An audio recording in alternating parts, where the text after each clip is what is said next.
is so very good to see you all. It is 10:07 on Monday, February 2nd, 2026. So good to see you all this beautiful Monday morning here in Austin, Texas. We have a lot to go over this morning, some exciting things happening here in Austin, and we are going to hit it hard. We're going to hit it hard. We're going to start by updating our famous new listing to pending ratio, the single best leading market indicator available for the entire area. That tells us what's going on with the market. Let's go ahead and update some of the previous few days. Number of active under contract, we have 478 from the previous week. That is going to stay the same. On pending, this is going to go up to 372. Let's go ahead and go another week before that from the 12th to the 19th. That goes up to 399. From the 5th to the 12th, that goes up to 403. From the 29th to the 5th, that's going to be 321, 22nd to 29th, 262. I'm just going to do a few more weeks to make sure it is all good to go. In from the 1st to the 8th, 413. So that is all updated. We are all good to go on that. And we've got a few really encouraging positive developments that we want to go over. We can see that we had previously 6 weeks in a row where the ratio was underperforming the ratio for the previous year. And now we're on a 4-week stretch where we are actually beating out the ratio for the previous year. And that's really good. We are starting off the year beating the ratio for the same exact week the previous year. That's really encouraging. We noticed a uptick on the number of pending transactions compared to the same week. And because of the freeze that we experienced, we actually saw a downtrend on the number of new listings entering the market. We can see a big drop from 1,024 to 1,004 to only 818 new listings. And that, of course, even though we saw a drop on the number of pending properties, because the drop on the number of new incoming listings was so much more, we actually noticed an improvement on the ratio, and it matched the previous year at a 0.87 ratio. Now we can start this week from the 26th to the 2nd. The number of new listings, we are at 950 new listings. Now keep in mind that because we saw such a steep drop on the number of new listings from the 19th to the 26th, we ought to see a bump up on the number of new listings entering the next 2 weeks. I know that I spoke to some of you that said, hey, I had a listing that was supposed to come on the market on the 21st of January. We did not put it on the market because of the freeze, or, the 24th or 23rd. I mean, even my dad, he's about to list his previous property, and that got delayed 2-3 weeks because of the freeze. And of course, that delayed make ready, that delayed getting rid of some of the furniture, and all of that pushed the listing new date to 2 to 3 weeks. So can you imagine the number of people that are delaying that? So I do expect a February increase on the number of new listings. But for the month of January, we're going to compare January year over year. We were down on the number of new listings. Price increase, 173. Price decrease, 1,062, 86%. That does break the previous 2-week trend at 83. We're back to the historical trend, 86%. Back on the market, we're at 152 back on the market, 16%. That goes down from the previous week's 20. Active under contract, 275. And now this is where I need 5 volunteers to guess the number of pending from January 26 all the way through right now, February 2nd. Let's go ahead and get 5 guesses going. Let us start off. 5 guesses. I need 5 amazing team price agents to guess the number of pending for the past 7 days. Not everyone at once. We need 5 guesses. We need 5 guesses. Okay, we've got Charmine starting us off at a solid 189, Seth at 202, Melanie at 185. I'm going with mine. You know it. So 222. There you go, Sonia. We've got 175, 190. Okay, we've got some solid guesses. Let's go ahead and, let's just see here. What was the lowest number? 185, Melanie, 175, Kristen. It is lower than the lowest guess. 166. Yikes. 166 pendings. The weather. I mean, how many people had appointments canceled because of the weather? There you have it. There's the data, the weather. Next week is going to be much higher. So this is one of those interesting, and keep in mind that when we look at let me find a really cool chart right here. Let's take a look at this one really quick. Look what happened right here back in 2007, May and June of 2007. Did these 2 months all of a sudden become like the hottest months on the market? No. That was the flood. That was the famous May and June of 2007 flood. What happened with the flood is we had a massive drop in the number of new listings entering the market. Pendings did drop, but not by nearly as much.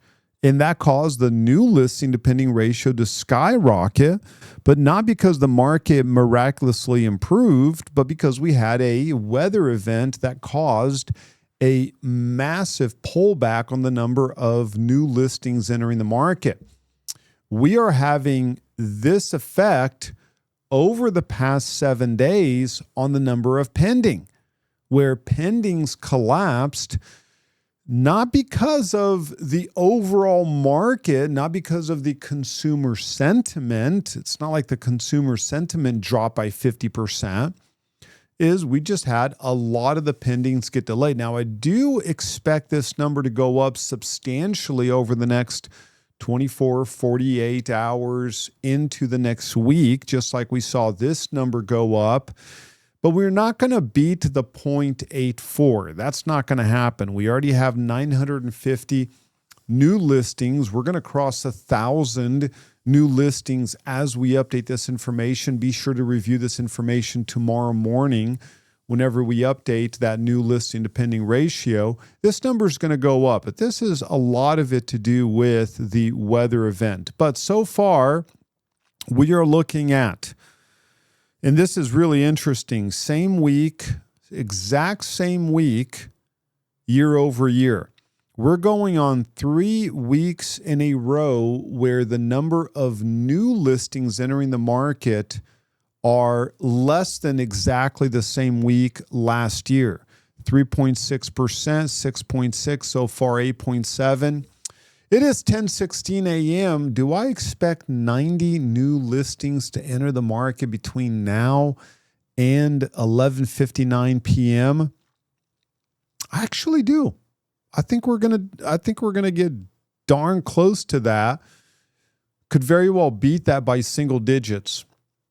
Already 18 more price increases. And here's another number that's really interesting.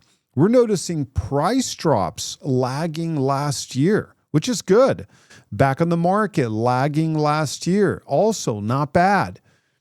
We had more active under contract 3 weeks ago or 2 weeks ago compared to last year, less pending. So on the pending side of things, we are down. I mean, look at that, down 57% compared to the same week last year. Not because demand is cratering, but because of the weather event. And that's why we've got so far a 0.4 ratio versus the 0.84. We're going to have to wait a good 2-3 weeks just to normalize the data based on the weather event that we experienced. Let's go ahead and take a look at all of January. I'm going to go back and update all of January so we can see exactly what is going on here. On the pending side of things for the entire month of January, let's go ahead and just get this data updated. We're looking at 1291, and let's click on active under contract. We're at 1571. So we're looking at a 0.67 ratio for the entire month of January, slightly lower than the 0.69 ratio that we experienced January 2025. Let me go ahead and save this really quick. And now what I have to do is open up my other computer really quick and go ahead and just print this as a PDF so that you all can get access to it. We can update the website. It's just going to take me a second or so just to update this information, publish this as a PDF. Okay, we went ahead and did that. Let's save it. And now let us upload this to the website. It is uploading to teamprice.com, and it's going to be uploaded in 5, 4, 3, 2, 1.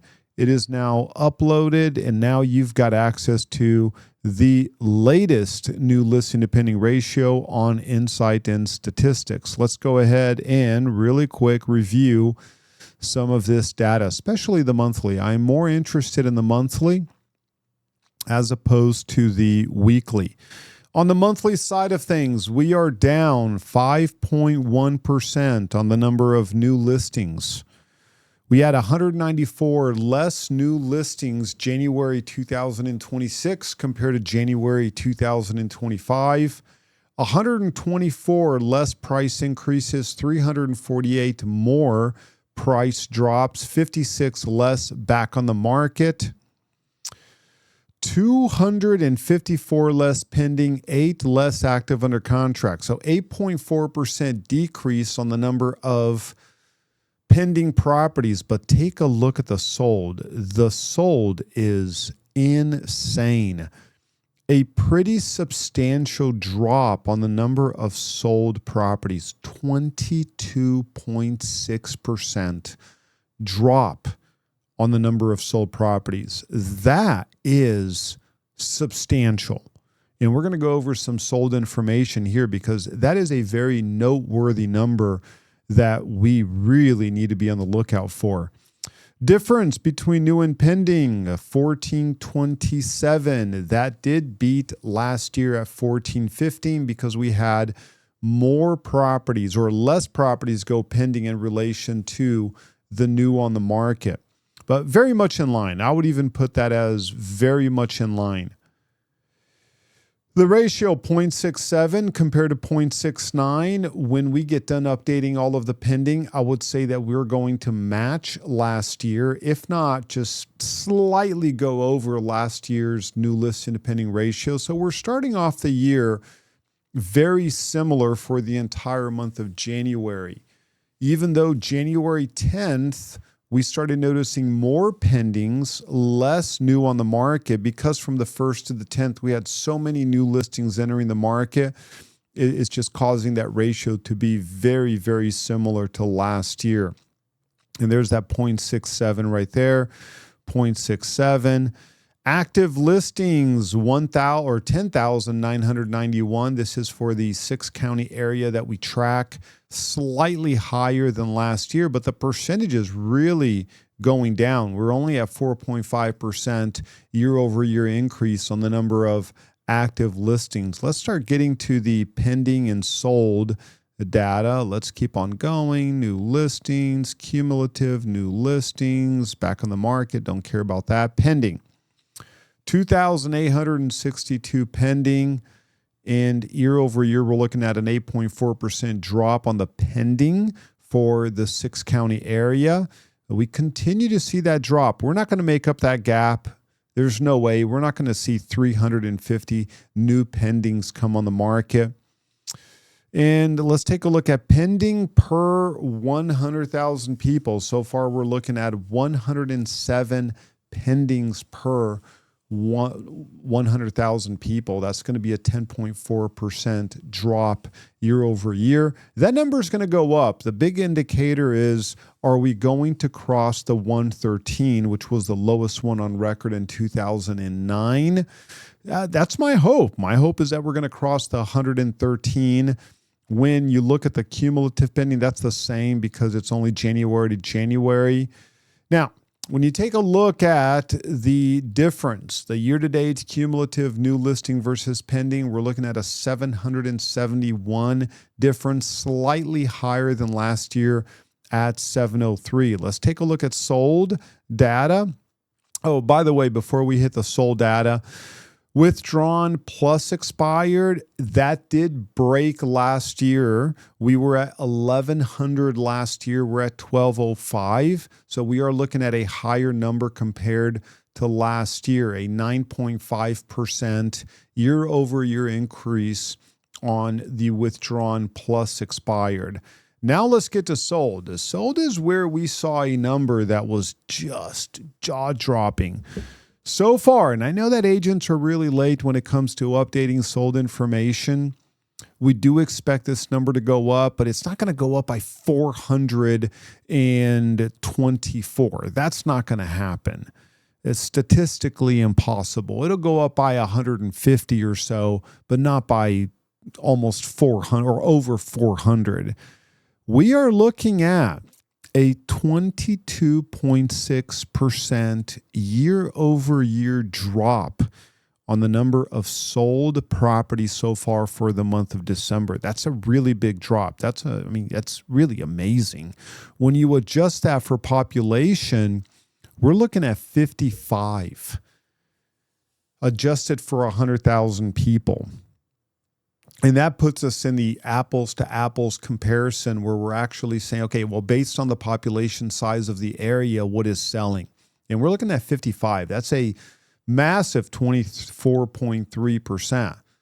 A really significant drop on the number of sold. And that's a reflection of the drop on the number of pending properties in December into the first 2 weeks of, or last 2 weeks of November, first 2 weeks of December. We did notice a pickup on the number of pending properties towards the end of December, but that is significant, something for us to be aware of. On the sold side of things, a lagging indicator, not a leading indicator, lagging. On the leading side of things, we are looking at an improvement on the new listing to pending ratio. That's where we have to separate the data. The leading indicator is looking quite positive year over year. The lagging indicator based on activity that happened November, December, well, there you have the data, 55. That's really devastating. That's going to have an effect on the comps that you're pulling. And we're going to review sold prices. It's really amazing what happened here in the month of January when you look at the sold prices. But that's going to be the lagging indicator. Forward looking, quite positive. Backwards looking, the numbers are really, really tough, but we all know what happened November, December. That's the benefit of us looking at leading versus lagging indicators. Let's take a look at the ratio so far for the entire year, 0.67. Too early into the year to really make any discerning guesses on how things are going to play out. Let's take a look at the actual inventory, and this is where I draw a lot of my encouragement from. We are at 12,764 active listings currently on the market.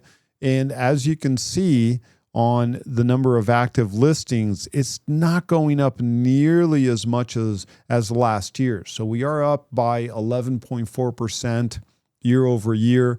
On the cumulative new listings, down to 21.2%. 2%. So really big drop on the number of new listings when you look at the year over year. Pending, thankfully, we're still up. We're up by 1.1%.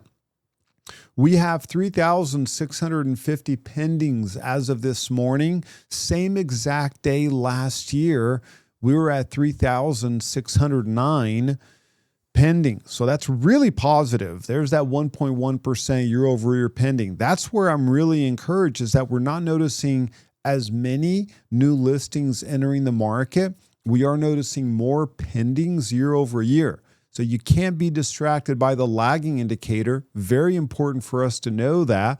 Unfortunately, many of the consumers in the headlines are based on lagging indicators as opposed to leading indicators. So this is where it gets really confusing, because you're going to a listing presentation. We have to look at what's sold. You're looking at comps. Some of these comps are cratering, and then you're looking at leading indicators. And you're like, well, it's a really healthy zip code. It's a really or you might have a buyer that's on a multiple offer situation. Had an agent contact me yesterday. It's like, hey, Dan, I need you to review a contract ASAP. We're on multiple offers. Guarantee you look at that zip code, it's a really nice positive activity index. Some of the new listings that were supposed to enter the market didn't because of the storm.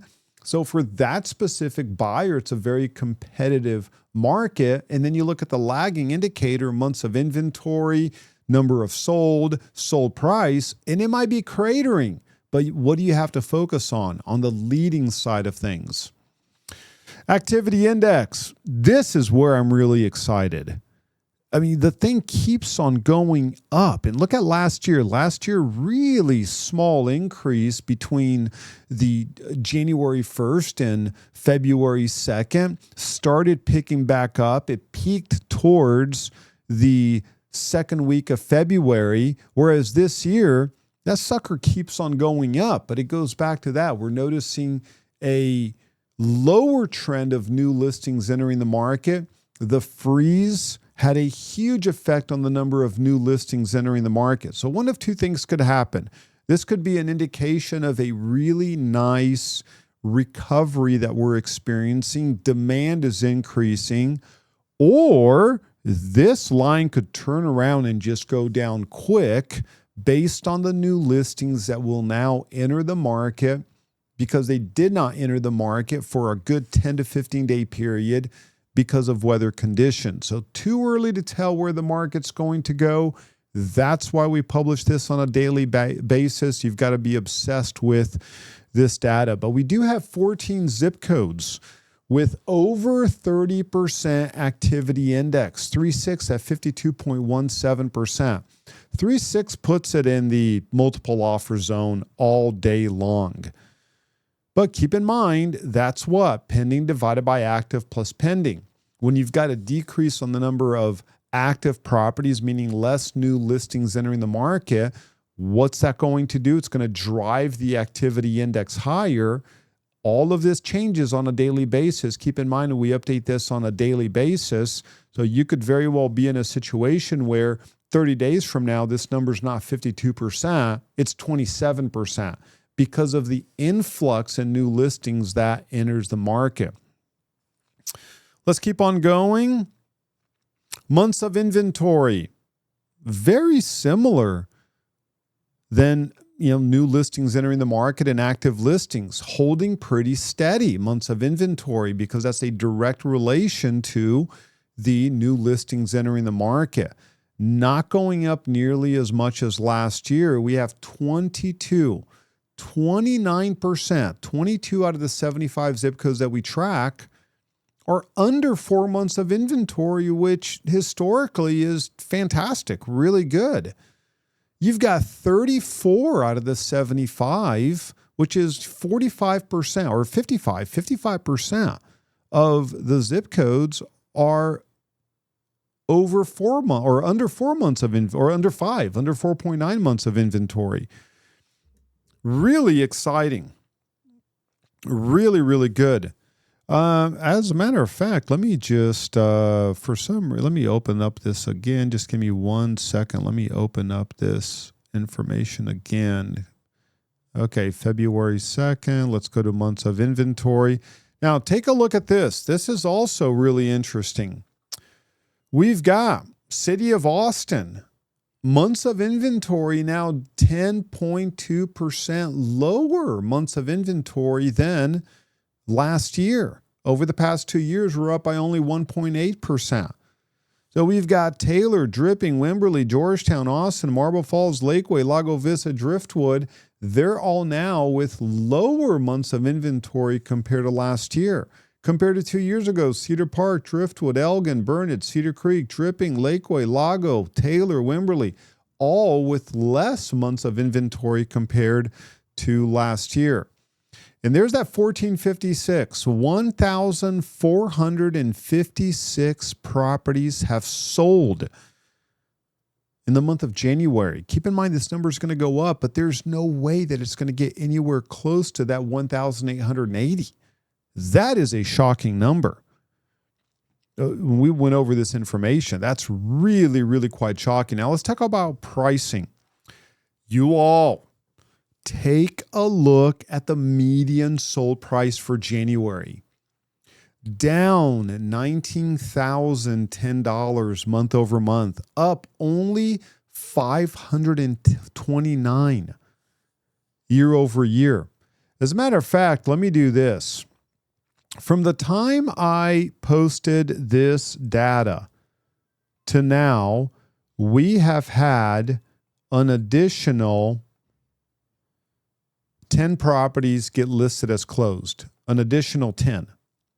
When I look at those additional properties, the median sold price actually goes up a little bit to $410. The average sold price goes up a little bit to $550. Now, it's going to go up and down a little bit over the next month or so with agents that are updating the sold information. But whether it's 410, 409, our hope is that it does not go under this number, 409, 462. We're at 409,990. We're going to update this again tomorrow morning. Hopefully, it's going to go up a little bit. But this is a shocking, shocking figure. Almost matching January of 2025. Bottom line, we're not looking at a year-over-year increase at all. I mean, very slight increase. I mean, 0.1% is nothing. On the average side, we are looking at a 2.9%. But that right there speaks to the bifurcated nature of the market, where the bottom 25th percentile down 5%, the top 25th percentile up 3.4%. So we continue to see the same exact market conditions. The top 25th percentile is doing quite well. The bottom 25th percentile, not so much. 7 zip codes or cities have actually appreciated so far this year. 23 are down. And when you look at our home value index, where we track the property or the cities and zip codes that are fairly valued, overvalued, or undervalued, we're looking at 25 out of the 30 still within the overvalued category. 5 are fairly valued. The entire market is considered fairly valued. It's down 24.5% and still 4.29% over the current sold price compared to the inflation adjusted price. In the absorption rate, these are just about final figures. They're not going to move by much. You're looking at a 13.2% absorption rate. That's where we take the sold and we divide it by the active. Anything lower than 10% is a very sluggish market favoring buyers. The good news is that we are over that 10%. A little bit less than January of 2025. And then we've got our famous 0 to 10 market score, where we add all of the data and we just plot the market on a 0 to 10. And we are coming in for the month of January mainly because of the sold data at a 2.25. 2.25. When you look at days on the market, when you look at the active to sold ratio, when you look at the price drops, when you look at the sold price, when you look at the absorption, you look on how fast properties are, you combine everything. We combine a ton of data and we simply say, okay, where are we as a market from 0 to 10? January comes in at a 2.25. We want this number to start beating the previous year. That's the leading indicator that we're looking for, because you could very well have a situation like we're having right now where we're slightly outperforming pending. We're slightly, ever so slightly outperforming the median sold price by only 0.1%. We're slightly underperforming the active. On the activity index side of things, we are still lower than we were last year on the activity index. We are improving, but we're still lower. So right now it's a shotgun blast on the data. You've got one is better, one is worse. Oh, wow, another one is better just by a little bit. Oh, another one is actually worse. So what we do is we combine all of that data and we say, okay, holistically as an entire market, how do we compare?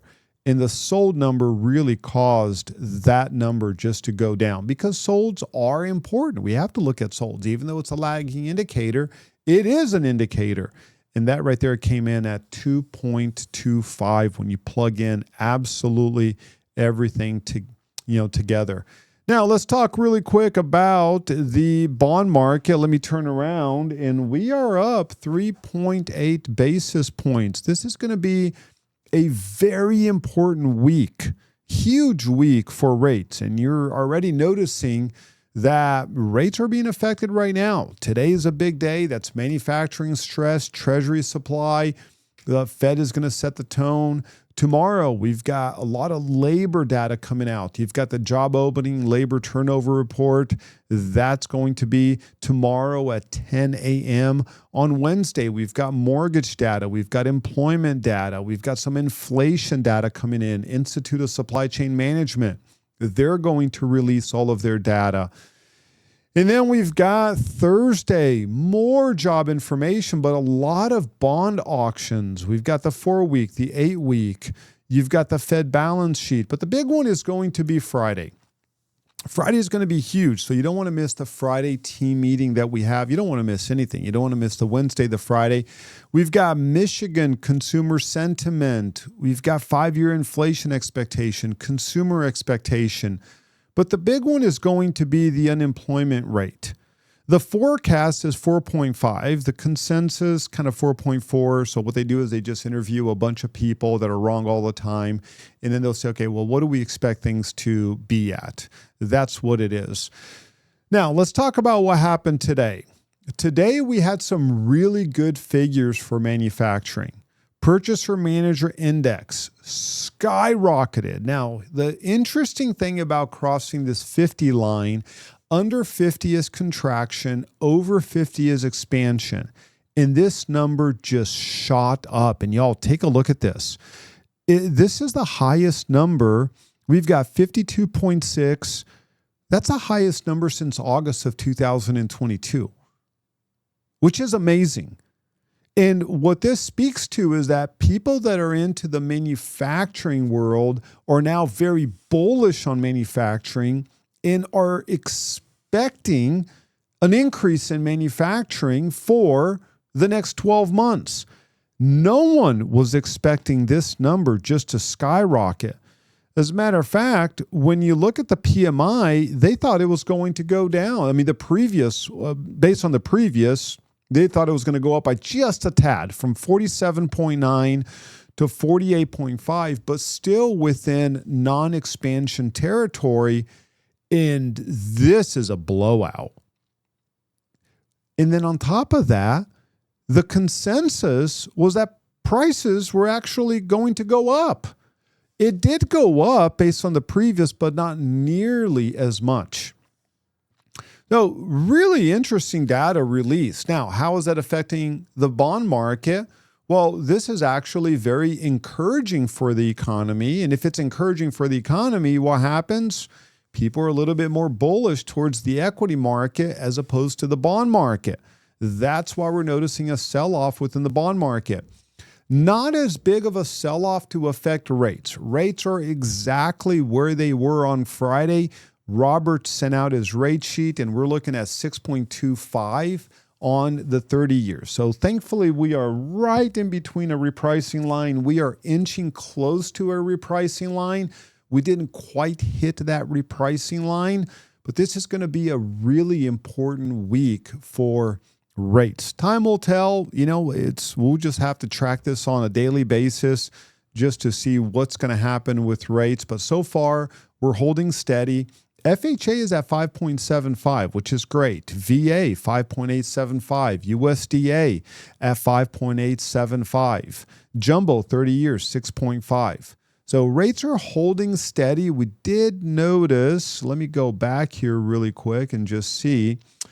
The only thing was FHA, VA, USDA actually went down by 1/8. Investor 30-year went down by 1/8. But the numbers were good. The numbers for the economy. This was surprising for me. I was not expecting this number at all. PMI to come in at 52.6.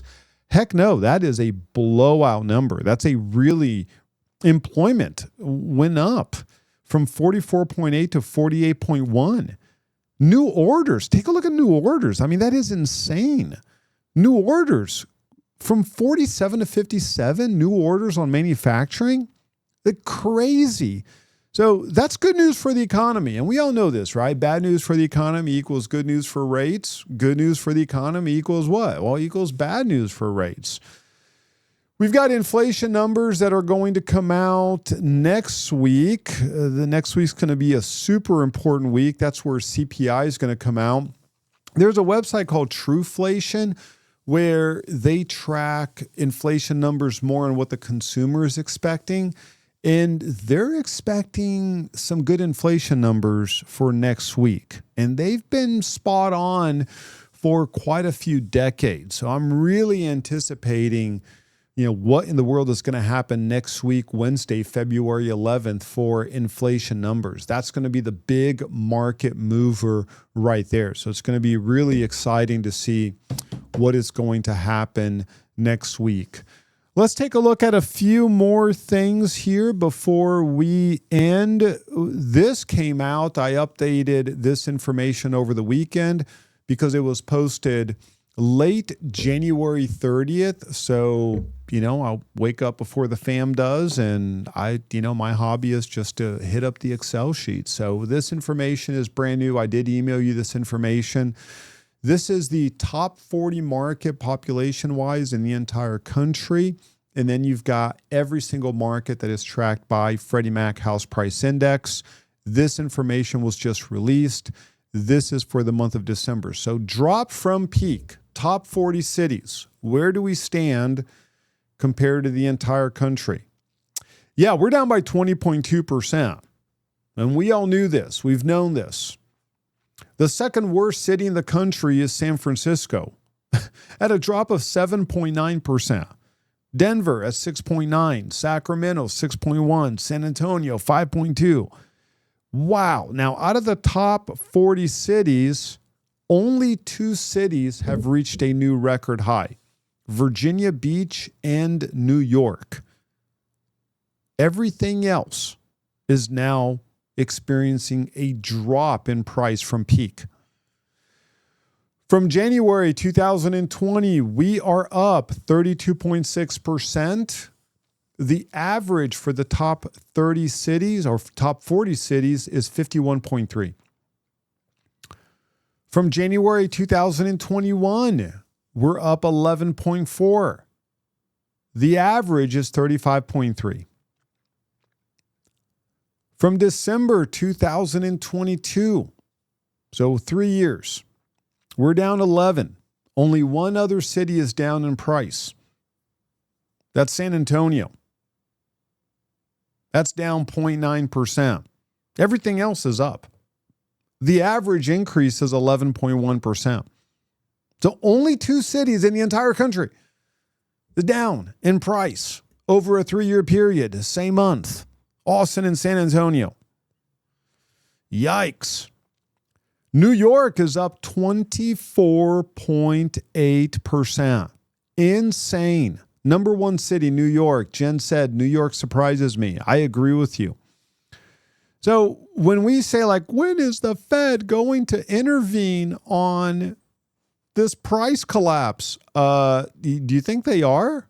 Like, who makes decisions on mortgage-backed security buy downs or, oh, the real estate market is... Bottom line is this. The real estate market is not crashing.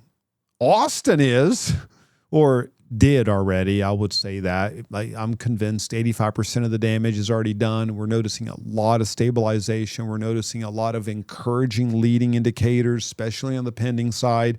The absolute worst is behind us. If you survive the past 3 years, you'll survive anything. Now it's time to thrive. But the entire country is up over the past 3 years. Year over year. 1, 2, 3, 4, 5, 6, 7, 8, 9 cities went down year over year. Austin, 7.5, Tampa, 3.6, San Antonio, 3.2, San Fran, 3.1, Jacksonville, 2.4, Denver, Dallas, Sacramento, and then Houston. Interesting thing. Do you see a trend? Which state has the most cities with a year-over-year drop? We've got, Texas. Austin down, San Antonio down, Dallas down, Houston down. Over the top 40 cities, the average is a 4.2% increase. Month over month. I'm about ready for Austin not to be leading these lists, right? Amen to that. Like, aren't you ready for like, can we please not have Austin leading every single one of these? Florida and California, they're catching up. No doubt about that. Month over month, Austin, 5.75% drop month over month. You've got Dallas, 2.68. You've got Houston, 1.39. Now, this is where it gets really interesting. Let me keep on going. This is a lot of data that I don't think you really care about. So we're going to get into some graphs. This goes all the way back to 1975. This is the S&L collapse. This is the Great Recession, and this is us right now. We're making a little bit of a bend right there. So we got down May 2023. This is dropped from peak down 10.36. This is making a little bit of a bend right there. This is the year over year difference, actually. Now, thankfully, this is where the good news comes in. And keep in mind that this Freddie Mac House Price Index, highly accurate, very reliable. But what they do is this. End of January, they released the data for December. The data for December is the average sold over the past 3 months.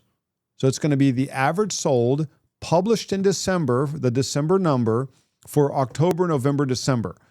So it is a lagging indicator, but everyone pays attention to it. It makes the headlines, and it's very accurate. Because what it does, it takes the like house. Like, what is the like house selling for year over year? So something that we really need to pay attention to. The interesting thing is this. Freddie Mac tracks 389 cities. The first few charts were the top 40 cities based on population, but they track 389 cities. 325 or 84% are now down from the peak. We are not number one in the country. That's going to be Punta Gorda, Florida at 21.2%. We're number 2 in the country. That's going to be 20.2%. Florida leads the pack on the top cities. But it is interesting that we're now 84% are actually down. And the other interesting thing is that you take a look at the peak month. So out of all of the cities, 384, 63 have reached new highs. 99 peaked June of 2025. So that's going to be the record month where cities have peaked. It's going to be June of 2025. we have to go all the way back to May 2022, where 19 cities peaked. Of course, we are one of the 19 cities that peaked back May 2022. But do you notice the consolidation right here between April 2025 and July of 2025? The big question is, are any of these cities going to reach new highs, or are they going to start noticing an acceleration in price drop? Do you see Fayetteville, Arkansas region anywhere in that chart? Send me an email, and what I can do is I only post the top cities that go all the way down to this sheet, because if I posted every single city out of the 384, it would be like 25 pages worth of data. No one's going to look at that. It's almost too much data right now. But I do have the database that I track every single one. So feel free to send me that email. It's like, hey, Dan, do you mind taking a look at Fayetteville? And I can pull up Fayetteville, see if it's on the list, and then give you the exact data for that specific city. Because on that separate spreadsheet where I combine all of these and create these graphs, more than likely it's going to be there.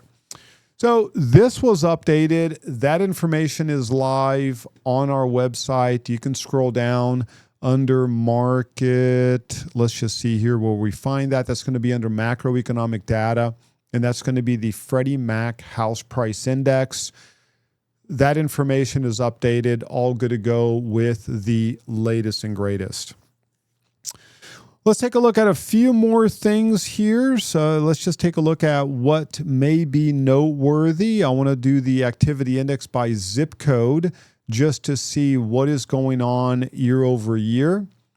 And we're going to take a look at this. So year over year, 01. Massive increase, up 43.5% activity index year over year. The good news on 01, and this is back to the leading indicator, the activity index is going to be that leading market indicator. That reached a record high. So we're noticing an improvement within 01, a renewed activity within 01, a 10.4% activity index, still in the toilet, but it's not 7.2%. So we're looking at improvements. We're looking at 03. That's going to be a 27.4% improvement. 04, 7.6, 24, 29. Look at 28. I mean, I just closed on my 28 listing. We closed on Friday. And they sent us a fairly aggressive offer. And, the agent's like, hey, by the way, Dan, here's the offer. Hey, as you know, the state of the market. And my response was data driven. I included the 78728 data and analysis report. And I said, Ben, I am very aware of the macro market. Let's talk about the 28. And my point to him was we just hit a 12-month record high on the 78728 for activity index. And here's where my property is priced. And this is where we're at. And he tried to pull a hard one. And he said, well, we're going to withdraw our offer and wait a few days to see if the seller reconsiders. I was like, fine. Well, guess what happened? They came back a few days later with a higher offer, substantially higher offer. I mean, we're talking about $20,000 higher offer. And we were able to negotiate the deal, and we closed on Friday. So we were very confident with our submarket based on the data. That would have been entirely different if I were listing a property in the 05. I mean, if they would have entirely different. So you have to be data driven. But look at the 28. The activity index in 28 is up 114.3% year over year. So we're noticing more and more improvement within the activity index, which is really encouraging, very, very positive for us. So do rely on this data. Look at 5.6, 125% increase, really positive. Year over year, reached a new peak. So we've got quite a few zip codes that are reaching new peaks in activity. We've got 04, 26, 28, 32, 35, 37, 47, 49, 51, 56. Georgetown, 78626. That is a 12-month record high in activity index in Georgetown at 25.7. So a lot of good news. Now, do we have some that are reaching lows? No doubt about that. We've got Jarrow That's going to be a 12-month record low in activity index. We've got 2.8, 2.6, 12-month record high, 2.8. Same city, Georgetown, record low. Isn't that interesting? You've got to be hyper local with your data. What about 5.8? 5.8, we've got a 24.2% year over year, not quite a record high. That's 8.5%, but last month was a record high at 26% activity index. Keep in mind, activity index pending divided by active plus pending, the single best leading market indicator available for the entire area. So overall, I'm very encouraged with the leading indicators. Things are moving in the right direction. I am convinced that the sold data will bounce up, that we are experiencing a reflection of a fairly poor November on the number of pending properties. And also the storm had a big effect. So we're going to notice an increase in the number of sold. The big one that we continue to track, it's going to be the active listing count. Thankfully, we are noticing a pullback on the number of new listings entering the market. When you look at the entire month of January, we are down year over year on the number of new listings. Had to sneeze. Number of new listings. We're down 5% on the number of new listings entering the market for the entire month of January. The big one is going to be what's going to happen in February. Are we going to notice this uptick on the number of new listings? If we don't, if the trend continues, then we are not going to cross 20,000 active listings. There's no way. From January 1st to January 10th, it looked like we were absolutely going to cross the 20,000 active listing mark. Everything changed post January 10th, and then we had the freeze.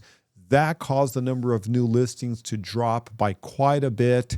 So we're just going to have to wait to see if the market is lagging the influx of new listings entering the market. Well, you all, it is 10:58. That is all I have for you all. Please be sure to take a look at the Austin Daily Real Estate Briefing so that you can go to your appointments, have really good articulate conversations with your clients. Market Data Authority is one of our non-negotiables, and so is relationship stewardship.